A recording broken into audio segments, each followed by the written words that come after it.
Hello दोस्तों, welcome है आप सभी का इस एनिमे के सेकंड पार्ट में। अगर आपने इसका फर्स्ट पार्ट अभी तक नहीं देखा तो आपको उसका लिंक नीचे डिस्क्रिप्शन में मिल जाएगा। आप जाके वहाँ से पहले वो देख लेना। बाकी आप हमें इंस्टाग्राम और टेलीग्राम पर भी ज्वाइन कर सकते हो हमसे बात करने के लिए और फॉर द न्यू अपडेट्स, जिनकी लिंक्स भी आपको नीचे डिस्क्रिप्शन में मिल जाएंगे। तो इस पार्ट की शुरुआत में हम ये देखते हैं कि आकियामा, जो कि नोगी ग्रुप ऑफ कंपनी की सेक्रेटरी होती है, वो यामाशिटा को ये बताती है कि यहाँ पर पूरे 150 फाइटर्स आपस में फाइट करने वाले हैं और जो भी 5 फाइटर्स यहाँ की फाइट को विन करेंगे वो कैनगन एसोसिएशन टूर्नामेंट के अंदर पार्ट ले पाएंगे और ऑफिशियली उनके मेंबर्स भी बन जाएंगे। लेकिन ये सुनने के बाद यामाशिटा काफी ज्यादा हैरान हो जाता है। वो ये सोचता है कि अरे यार, मुझे तो इसके बारे में कुछ भी नहीं बताया। जिसके बाद मिस्टर प्रेसिडेंट के स्पेशल गार्ड सभी लोगों से ये कहते हैं जिन जिन लोगों के पास इन्विटेशन कार्ड है वो इस शानदार शिप के अंदर जा सकते हैं और जिनके पास इन्विटेशन कार्ड नहीं है वो यहीं रुकेंगे, वो भी अपने फाइटर्स के साथ। इसका मतलब साफ था कि जिन लोगों के पास इन्विटेशन कार्ड थे वो और उनके फाइटर्स पहले ही कैनगन एसोसिएशन टूर्नामेंट के पार्ट बन चुके हैं और जो भी फाइटर्स इस खराब शिप के अंदर जाने वाले हैं उनको आपस में लड़ना पड़ेगा और लड़ने के बाद ही वो इस लग्जरी शिप के अंदर जा सकते हैं। यामाशिटा इस बात को अच्छे तरीके से समझ जाता है कि मुझे भी अपने फाइटर को अखाड़े में उतारना पड़ेगा और साथ साथ जीतना पड़ेगा, तभी मैं उस लग्जरी शिप के अंदर जा सकता हूँ। जिसके बाद ओहुमा और बाकी फाइटर्स अखाड़े के अंदर पहुंच जाते हैं और उनके चेयरमैन बाहर खड़े होकर उन्हें देख रहे होते हैं। जिसके बाद ओहुमा यामाशिटा को इशारा करता है और ये कहता है अरे यार, थोड़ा पानी मिलेगा पीने के लिए। जिसके बाद अकियामा पानी लेकर अंदर जाती है और जैसे ही ओहुमा पानी पीने लगता है तभी वहाँ के दरवाजे बंद हो जाते हैं। ओहुमा ये समझ जाता है कि मुझे यहाँ पर फंसाया गया है, मुझे इस लड़की को बचाना है और साथ में फाइट को भी जीतना है। तभी अचानक विसल बजती है और ये सारे फाइटर्स आपस में लड़ाई करने के लिए तैयार हो जाते हैं और 15 से 20 फाइटर्स ओहुमा को अपना निशाना बनाते हैं और वो उस पर अटैक करना शुरू कर देते हैं। लेकिन ओहुमा अपने रास्ते में आने वाले सभी फाइटर्स को धूल चटा रहा होता है। तभी वहाँ पर रिहितो आता है। ओहुमा को ये लगता है कि ये भी बाकी बंदों की तरह मुझे मारने के लिए यहाँ पर आया है, लेकिन रिहितो ओहुमा की हेल्प करने लगता है और ये कहता है कि मैं चाहता हूँ हम दोनों की फाइट फाइनल टूर्नामेंट के अंदर हो। और ये बंदा आकियामा को काफी पसंद करता है तो उसे इम्प्रेस करने के लिए वो ओहुमा की साइड से लड़ रहा होता है और ये दोनों मिलकर अपने सामने आने वाले सभी फाइटर्स को धूल चटाने लगते हैं। लेकिन इन सभी के बीच एक और फाइटर जेरी होता है जिसकी स्पीड काफी ज्यादा तेज होती है और वो अपनी बॉडी को एक मिसाइल की तरह इस्तेमाल करता है जिससे वो ओहुमा और रिहितो पर भारी पड़ने लगता है और वो अपने फाइटिंग स्टाइल के बारे में सभी लोगों को बताने लगता है। वो ये कहता है कि जब मैं छोटा था मुझे चाइनीज कुंग-फू सीखने का काफी ज्यादा शौक था, लेकिन चाइनीज कुंग-फू किसी न किसी एनिमल से इंस्पायर्ड होता है। लेकिन मैंने सोचा एनिमल से भी खतरनाक क्या चीज हो सकती है, वो है वेपन। इसलिए मैंने अपना खुद का एक न्यू फाइटिंग स्टाइल बनाया और मैंने इसका नाम मिसाइल अटैक रखा और मेरे रास्ते में जो भी आता है मैं उसे मिसाइल की तरह उड़ा देता हूँ। लेकिन इस बंदे को ये नहीं पता होता कि जो बंदा एक बार निको फाइटिंग स्टाइल सीख लेता है तो उसकी बॉडी किसी भी मेटल से ज्यादा मजबूत और स्ट्रॉन्ग बन जाती है। और जैसे ही जेरी अपना ये अटैक ओहुमा पर करता है उसे ऐसा लगता है कि वो किसी लोहे की चट्टान से टकरा गया है और वो गिरकर वहीं पर बेहोश हो जाता है। जिसके बाद ओहुमा उसकी तारीफ करता है और ये कहता है कि तुमने बाकी फाइटर्स के मुकाबले काफी अच्छी लड़ाई लड़ी तो तुमने मुझे इम्प्रेस कर दिया है। फिर ये फाइट कुछ देर तक ऐसे ही चलती रहती है जिसके बाद हमें 5 सबसे खतरनाक फाइटर्स मिलते हैं जिसके अंदर ओहुमा, रिहितो, किजाबुरु, योशिनारी कारो और लास्ट में आता है हजार्ड। जिसके बाद एक अनाउंसमेंट होती है कि आप सभी ने इन फाइट्स को जीत लिया है और आप अपनी मंजिल की तरफ जा सकते हैं। जिसके बाद सारे चेयरमैन अपने फाइटर्स को लेकर उस बड़ी जहाज के अंदर पहुंच जाते हैं जहां पर उनकी मुलाकात कैनगन एसोसिएशन टूर्नामेंट की प्रेसिडेंट काटाहारा से होती है जो कि अपने गार्ड्स के साथ वहां पर सभी फाइटर्स को वेलकम करते हैं। लेकिन तभी उनके बीच में से हजार्ड आगे आता है और वो मिस्टर प्रेसिडेंट के पास जाकर उनसे बदतमीजी से ये कहने लगता है तुमने शुरू से ही हमारे साथ चीटिंग की है, आखिर तुमने हमें उन 150 फाइटर्स के साथ लड़ने के लिए क्यों कहा? क्या हम इतने काबिल नहीं थे कि तुम्हारे टूर्नामेंट के अंदर हिस्सा ले पाएं? जिसके बाद मिस्टर प्रेसिडेंट उसे समझाते हैं तुम्हारी कंपनी काफी ज्यादा छोटी है और मैंने जिन बाकी कंपनीज को बुलाया है उनकी इन्वेस्टमेंट यहाँ पर काफी ज्यादा है, तो तुम अपनी लिमिट में रहकर मुझसे बात करो, समझे?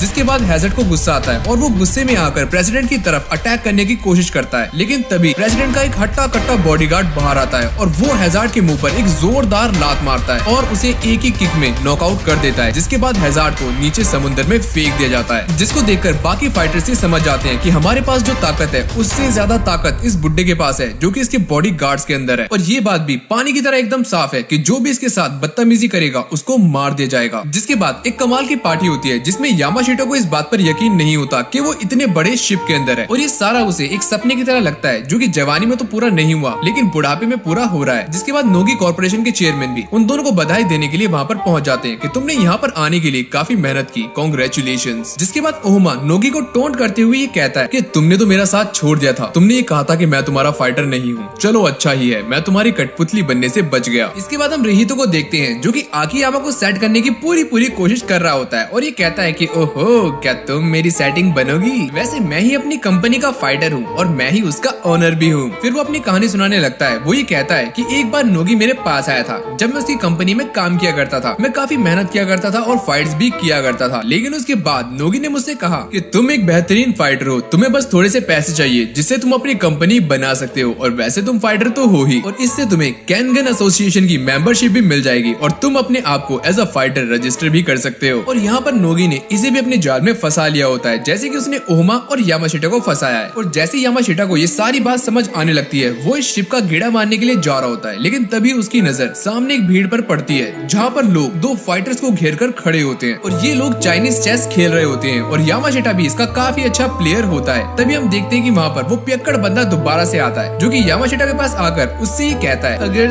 तुम चेस के इतने बड़े ही प्लेयर हो तो तुम इस बंदे को हरा सकते हो क्या?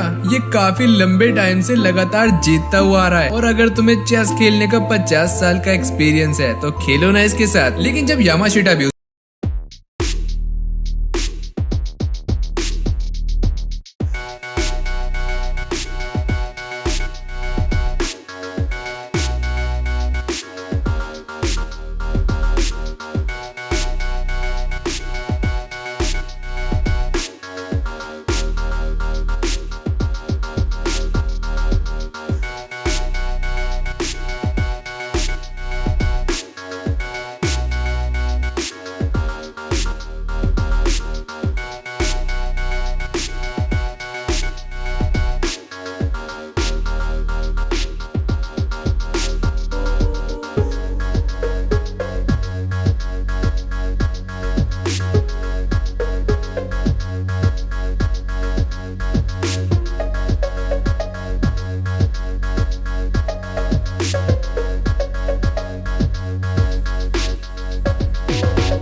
जिसमें से वो एक भी नहीं हारा है। और इसके बाद हम कॉस्मो के एक दोस्त तकेशी को देखते हैं जो कि एक आउटसाइडर को काफी बुरे तरीके से मार देता है। और ये बंदा भी काफी ज्यादा पावरफुल होता है। इस बंदे की तैयारी काटाहारा के मेन बंदे फैंग को हराने की होती है और हर फाइटर फैंग को हराना चाहता है, क्योंकि जिस बंदे ने फैंग को हरा दिया तो उसका चेयरमैन सीधा चेयरमैन से प्रेसिडेंट की गद्दी पर बैठ जाएगा। इसके बाद हमें तकेशी का फाइटिंग रिकॉर्ड दिखाया जाता है। इस बंदे ने अभी तक 306 लड़ाइयाँ लड़ी हैं, जिसमें से ये सिर्फ 2 हारा है और 304 लड़ाइयाँ जीतना अभी तक का सबसे खतरनाक रिकॉर्ड है। अगली सीन में हम एक और फाइट को देखते हैं जहाँ पर एक ऑफिशियल फाइटर की लड़ाई एक अनऑफिशियल फाइटर के साथ हो रही होती है और ऑफिशियल फाइटर का नाम होता है रे। और ये बंदा उस अनऑफिशियल फाइटर को 22 सेकंड्स के अंदर आराम से हरा देता है। लेकिन इस बंदे की चेस्ट पर एक कैमरा लगा होता है जिसको देखकर रे की गर्लफ्रेंड हाथ हिलाने लगती है। इसका मतलब ये था कि उसे ये पता लग गया था कि रे को मारने के लिए किसी कंपनी ने इस बंदे को भेजा है, ताकि रे को मारकर वो अपनी कंपनी को और भी ज्यादा स्ट्रॉन्ग कर सके और आगे पहुंचा सके। और फिर हम इस कंपनी के चेयरमैन को देखते हैं जिसका नाम हयामी होता है, जो कि अपने फाइटर से ये कहता है कि शायद इस लड़की को ये पता लग गया था कि हमने इस बंदे के अंदर कैमरा लगाया है ताकि हम रिकॉर्डिंग कर सके। अगले सीन में हम आकियामा को देखते हैं जो कि ओहमा और रहीतो को डांट रही होती है। वो उनसे ये कहती है कि हमारे पास सिर्फ 27 घंटे हैं और तुम दोनों फाइटर से दूर रहो और खासकर लड़कियों से भी। लेकिन तभी अचानक वहाँ पर एक लेडी फाइटर आ जाती है जो कि कुरे फैमिली से होती है और इस फैमिली को डीमन फैमिली भी कहा जाता है, क्योंकि हिस्ट्री के सबसे खतरनाक फाइटर्स इसी फैमिली के अंदर पैदा हुए थे। जिसके बाद रहीतो उससे कहता है कि मैं ये समझ गया कि तुम हमें मारने के लिए यहाँ पर आई हो, और रहीतो उस पर अटैक करने के लिए आगे बढ़ता है। लेकिन तभी वो रहीतो के मुंह पर एक लात मारकर ओहमा से लड़ने के लिए आगे बढ़ जाती है। जिसके बाद वो अपनी खतरनाक किक से ओहमा पर अटैक करना शुरू कर देती है, लेकिन ओहमा काफी आराम से उसकी सारी किक्स को डॉज करने लगता है। लेकिन अगली पल वो लड़की ओहमा को पकड़ लेती है, जिसके बाद ओहमा उसके चेहरे पर मुक्का मारने वाला होता है। लेकिन तभी उसकी हुडी उतर जाती है। ओहमा उससे कहता है, ओ तो तुम एक लड़की हो, लेकिन तुम्हारा छुपकर अटैक करना मुझे बिल्कुल भी समझ नहीं आया। जिसके बाद वो लड़की ये कहती है कि मेरा नाम कारूरा है और मैं तुमसे शादी करना चाहती हूँ, क्योंकि तुम मुझे इस दुनिया के सबसे ताकतवर फाइटर लगते हो और शादी करने के बाद हमारा जो बच्चा होगा वो भी इस दुनिया का सबसे खतरनाक फाइटर बनेगा। ये सब सुनने के बाद ओहमा शर्मा जाता है और ये कहता है, अरे यार तुम कैसी बात कर रही हो, तुम एक बच्ची हो। और वो यहाँ से भाग जाता है। उसके जाते ही यहाँ पर 2 और फाइटर आ जाते हैं जो कि कुरे क्लैन से होते हैं, यानी कि डीमन क्लैन से। और वो अपनी बहन से ये कहते हैं कि चलो तुम्हें ग्रैंडपा बुला रहे हैं। जिसके बाद वो अपने ग्रैंडपा के पास जाते हैं और उनके ग्रैंडपा के पीछे एक बंदा होता है जिसका नाम होता है रयान कुरे। वो भी अपने आप को ओहमा की तरह एक डीमन के अंदर ट्रांसफॉर्म कर सकता है। जिसके बाद कारूरा अपने ग्रैंडपा से ये कहती है कि मुझे ओहमा काफी ज्यादा पसंद है, तो क्या मैं उससे शादी कर सकती हूँ। ये सुनकर ग्रैंडपा ये कहते हैं कि अभी तो हमारे डिनर का टाइम हो चुका है, तो तुम्हारी शादी के बारे में हम बाद में बात करेंगे। लेकिन कारूरा के जाते ही वो काफी ज्यादा गुस्सा होने लगते हैं। वो ये कहते हैं कि ओहमा तोकीता, उसकी हिम्मत कैसे हुई कि उसने मेरी पोती पर नजर रखी, और तुम सब सुनो, तुम सबको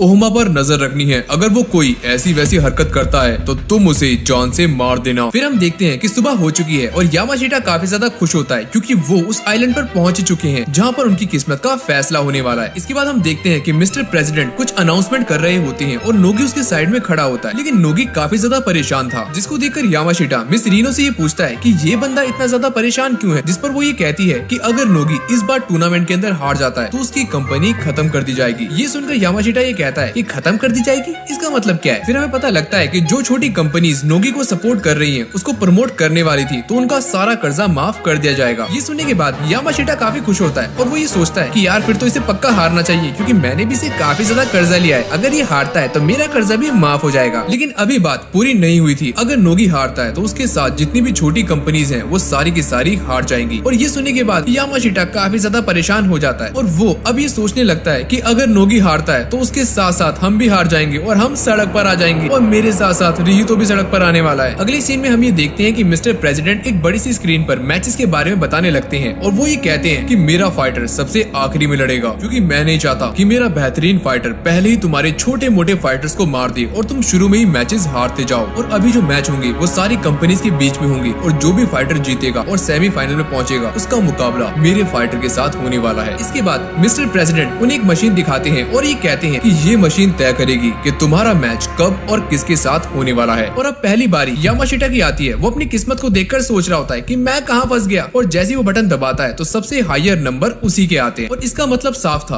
कि यामाशीटा का फाइटर बहुत जल्दी ही अखाड़े में उतरने वाला है और उसी की लड़ाई सबसे पहले देखने को मिलेगी। जिसके बाद यामाशीटा ये सोचने लगता है कि मैंने तो काफी तेजी से बटन को दबाया था, लेकिन स्क्रीन पर नंबर थोड़ी देर बाद दिखे, कोई गड़बड़ तो नहीं है यहाँ पर। मुझे लगता है कि मिस्टर प्रेसिडेंट दोबारा से चीटिंग करवा रहे हैं। पहले से ये बात फिक्स हो चुकी है कि कौन सी कंपनी किसके साथ लड़ने वाली है, और मैं इस बार बुरा फंसा। और मैं अगर लोगों को बताऊं कि मिस्टर प्रेसिडेंट यहाँ पर भी चीटिंग कर रहे हैं तो कोई मेरी बात नहीं मानेगा। तो भलाई इसी में कि मैं मैं चुप रहूं जब तक कोई और इस बात को नोटिस नहीं करता। और अब अगली बारी रिहितो की होती है और जैसे वो मशीन के पास जाता है तो वो मशीन के बटन पर एक जोरदार मुक्का मारता है और यहाँ पर सबसे कम डिजिट उसी के आते हैं, यानी कि 3 डिजिट नंबर। इसका मतलब साफ था कि रिहितो का नंबर काफी ज्यादा लेट आने वाला है। उसके बाद सारी कंपनीज के चेयरमैन बटन को दबाते हैं और उनकी फाइट फिक्स हो जाती है। इसके बाद हम स्क्रीन पर देखते हैं कि 31 कंपनी सामने शो हो रही होती है कि किसके फाइटर किसके साथ लड़ने वाले हैं और कब लड़ेंगे। और इस लिस्ट के अंदर पहला फाइटर ओमा होता है और लास्ट फाइटर रिहितो। जिसके बाद मिस्टर प्रेसिडेंट यामाशिटा के पास आते हैं और उससे कहते हैं कि अब ये तुम्हारे हाथ में है कि तुम अपने फाइटर का मैच किस बंदे के साथ करवाना चाहते हो। जिसके बाद यामाशिटा थोड़ा बहुत सोचने लगता है और वो ये कहता है कि मेरा फाइटर नंबर 8 वाली कंपनी के साथ लड़ेगा, मैं इसको सिलेक्ट करता हूँ। इसके बाद हम सारी कंपनीज और उनके फाइटर को देखते हैं जो कि मस्ती कर रहे होते हैं, लेकिन यामाशिटा एक कोने में बैठकर सोच रहा होता है कि मेरा फाइटर ओहमा मेरे बारे में क्या सोचेगा कि मैंने बिना उससे पूछे एक काफी बड़ा फैसला कर लिया है। लेकिन ओहमा इस फाइट को लेकर और भी ज्यादा एक्साइटेड होता है और वो यामाशिटा से ये कहता है कि चलो घबराओ मत, मजा आएगा, शुरू करते हैं। इसके बाद हम ये देखते हैं कि जैसे ही पहले मैच की अनाउंसमेंट होती है उसके बाद सारा का सारा क्राउड खुशी से पागल होने लगता है। अगले सीन में हम कॉस्मो को देखते हैं जो कि कैनगन एसोसिएशन का सबसे छोटा और सबसे खतरनाक फाइटर होता है। इस बंदे को जीनियस फाइटर भी कहते हैं, जो कि अपनी स्टोरी बताता है। वो ये कहता है कि जब मैं छोटा था तो मैं अपनी उम्र से बड़े बंदों के साथ लड़ने के लिए जाया करता था, मैं उनसे पंगे लेता था। लेकिन एक बार मैं काफी गंदा फंसा जहाँ पर मेरी लड़ाई एक गैंग के साथ हुई जिन्होंने मुझे काफी बुरी तरीके से मारा और मेरे दिमाग में एक बात घर कर गई कि मुझे अब दूसरे बंदों के साथ फालतू में पंगे नहीं लेने चाहिए। इसी लड़ाई के बीच एक और फाइटर आकर उसको बचा लेता है और इस बंदे को अपना स्टूडेंट बना लेता है। फिर हम देखते हैं कि कॉस्मो जिस कंपनी के लिए काम करता है उसका ओनर भी वहाँ पर आ जाता है और वो उससे कहता है कि कुछ भी हो जाए तुम हारना मत, लेकिन अगर तुम मरने वाले हो तो क्विट कर देना। जिस पर कॉस्मो ये कहता है कि तुम्हें पता है ना कि मैं कभी भी हार नहीं मानता। उसके बाद कॉस्मो को हम अखाड़े के अंदर देखते हैं जहाँ पर उसकी अनाउंसमेंट चल रही होती है कि इस बंदे ने अभी तक 21 लड़ाइयाँ लड़ी हैं और ये इनमें से एक भी नहीं हारा। जिसके बाद हम कॉस्मो के ओपोनेंट को देखते हैं जिसका नाम एडम होता है और वो इसे देखकर ये कहता है कि क्या मुझे इस बच्चे से लड़ना पड़ेगा, इसे तो मैं चुटकियों में मसल दूंगा। लेकिन फाइट स्टार्ट होने से पहले सभी लोग इस बात को देखकर हैरान हो जाते हैं कि कॉस्मो अभी एक 21 साल का लड़का है, लेकिन ये सामने वाला बंदा इससे काफी ज्यादा बड़ा है और ताकतवर भी है। जिसके बाद फाइट स्टार्ट हो जाती है। फिर हम देखते हैं कि कॉस्मो एक जोरदार किक एडम की पसलियों में मारता है और उसकी किक उसकी पसलियों के अंदर घुस जाती है। ये देखकर एडम ये सोचता है कि ये बच्चा काफी छोटा है, लेकिन इसकी किक में इतनी ताकत कहाँ से आई। जिसके बाद एडम उस पर जोरदार पंचेस मारने लगता है और वो ये सोचता है कि अगर मैं अपनी 2 उंगलियां इसकी आंखों में घुसा दूं तो ये देख नहीं पाएगा। और जैसे वो ये करने वाला होता है, लेकिन तभी कॉस्मो उसके पैरों में पैर फंसाकर उसे नीचे गिरा देता है और उसके ऊपर लेग लॉक लगा देता है। जिसके बाद हम देखते हैं कि कॉस्मो उसके ऊपर मुक्के की बारिश करने लगता है, लेकिन एडम हार मानने वालों में से नहीं था। वो कॉस्मो के सारे पंचेस को डॉज कर रहा होता है और ये कहता है कि अरे बच्चे,